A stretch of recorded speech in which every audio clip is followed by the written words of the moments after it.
If you're looking to do a really great summertime dish with lots of fresh flavours, then I'd really recommend this pea and goat's cheese risotto. Now, it's really simple to make. It's simple, but it actually looks pretty impressive. First thing I'm going to do is just put a bit of olive oil into a pan, got it on a medium heat, and then I'm just going to add in a knob of butter. I've just got some unsalted plain butter.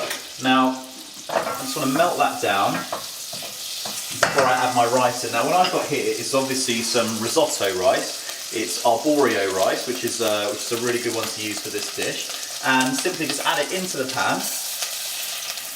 And I've got a cup full of it there, which is about 200 grams. And then I'm just going to add in one very finely chopped onion and a couple of cloves of garlic as well. Now what we need to do is just coat all of those ingredients in the oil, in the butter, and what we're doing now is we're softening up that onion, we're softening up the garlic, but we're also toasting the arborio rice. We want to basically get it to a stage where the rice has gone slightly translucent, and then we'll be ready to add in further ingredients. Okay, now that I can see that translucency beginning to appear on the rice, you can see it literally just around the edge, and we've softened up the onion, softened up the garlic, and now we're going to start adding some flavour into the risotto. So the first thing we're going to put in is about half a glass of good white wine.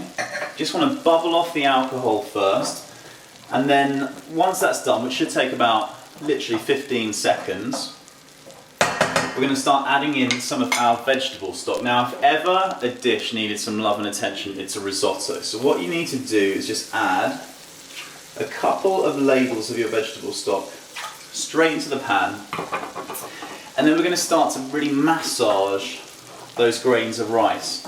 And by massaging the rice, we're really going to tease out that starch.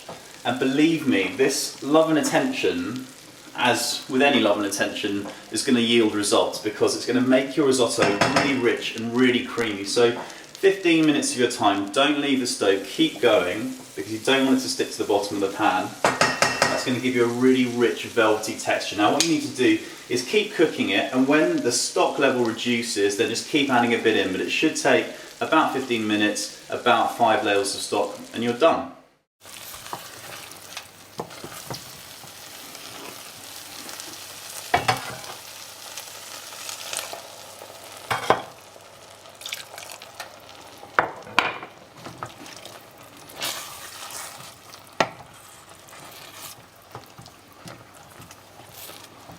Right, so on a medium heat, that's probably taking you about 15 minutes of stirring. I put in the end, about 6 ladlefuls of vegetable stock. And now we need to just test to see if it's cooked. Now the way you're going to know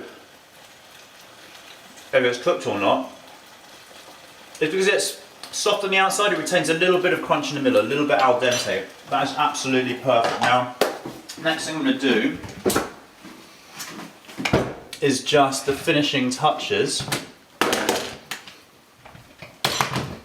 which is to add in some peas. Now, first thing I've got some frozen peas here. I'm just going to add a few whole peas into the pan, but then I'm going to blend up the rest. Just put them into your blender, like so, and then I'm just going to add in a little bit of my vegetable stock, stick on the lid. Go.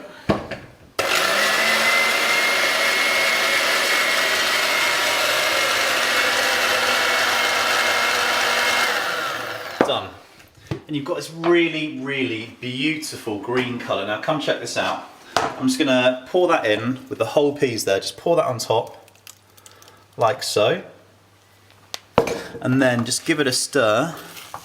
And you see how amazing that is. It's just transforming the colour. It looks so, so fresh. I'm going to add a little bit more in. There we go.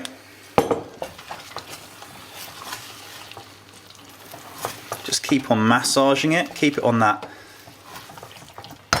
low heat. Now, next thing I'm going to do, the really, really finishing touches, which really just add an amazing, amazing deliciousness to the dish, is a bit more butter. So I'm just going to get another knob of butter in there like that. So we're going to add some richness. And then what a lot of people would do with the risotto is that they put parmesan in it. Now instead of parmesan, I'm going to use some crumbled up goat's cheese. Probably about 2 tablespoons worth. And then come and have a look at this. All I'm going to do is just gently massage it around. Shake the pan backwards and forwards. Keep it moving. And you just need to be really gentle with this. Keep massaging it. Keep stirring until that butter and that goat's cheese are all incorporated into your risotto. Now, turn off the heat. I'm going to add a little bit of seasoning, a little bit of salt, a little bit of black pepper, like so. And then just take it off the heat, and then to serve it, I'm just going to garnish it with a little bit of fresh mint. So just get a few fresh mint leaves. Fresh mint's amazing. This is probably the only herb I've managed to keep alive in my house. It's really, really tough stuff. Now you just need to ball it up in your fingers, and then I'm just going to slice it very thinly, like so. Get your bowl, and then just spoon it into the middle, like so. Bit of mint on top, just sprinkle it over, and then you're done. If you're on the Atkins diet, forget about it. If you want to make a dish that your friends are going to love you for, I think this is the one.